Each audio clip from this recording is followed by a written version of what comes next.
If you're trying to choose between the Sony A7 III and the Sony A7 IV, stop for a second, because one of these cameras could save you hundreds of dollars, and a lot of creators are actually buying the wrong one.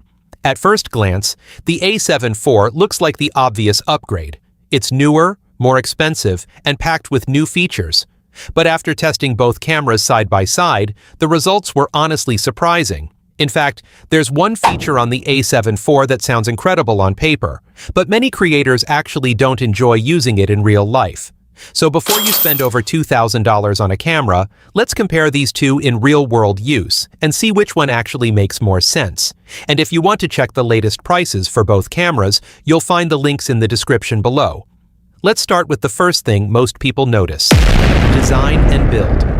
At first glance, the Sony A7 III and the Sony A7 IV look very similar. Sony kept the same general body style that photographers have loved for years. The A7 III feels solid, comfortable in the hand, and it's built like a professional tool. But the A7 IV introduces a few small upgrades that can make a real difference depending on how you shoot. The biggest one is the fully articulating flip screen. Instead of only tilting up and down like the A7 III, the A7 IV screen flips out to the side. For photographers, this might not seem like a huge upgrade, but for YouTubers, vloggers, and content creators who film themselves, this feature alone can make recording dramatically easier. However, the design upgrades are actually the least important difference between these two cameras. The real comparison starts when we look at image quality. The Sony A7 III uses a 24-megapixel full-frame sensor.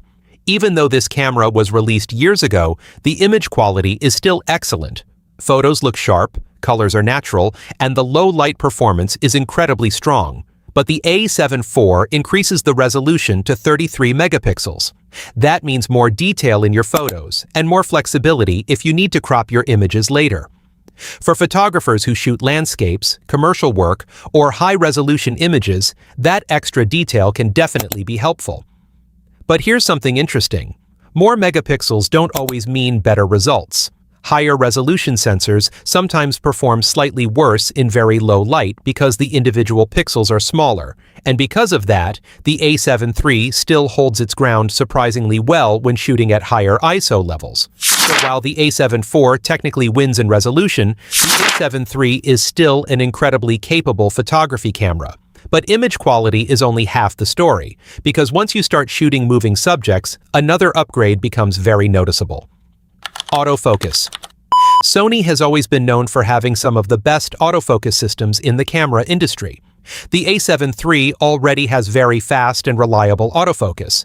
It can track faces and eyes extremely well, which makes it fantastic for portraits, weddings, and event photography. But the A7 IV introduces Sony's newer AI-powered autofocus system. This system can recognize faces, eyes, animals, and even birds with impressive accuracy. Tracking moving subjects feels noticeably smarter and more reliable. For example, if you're filming someone walking toward the camera or shooting fast-moving action, the A7 IV does a better job of keeping focus locked exactly where it should be. For wildlife photographers or video creators, this upgrade can make a big difference. But autofocus still isn't the biggest difference between these cameras.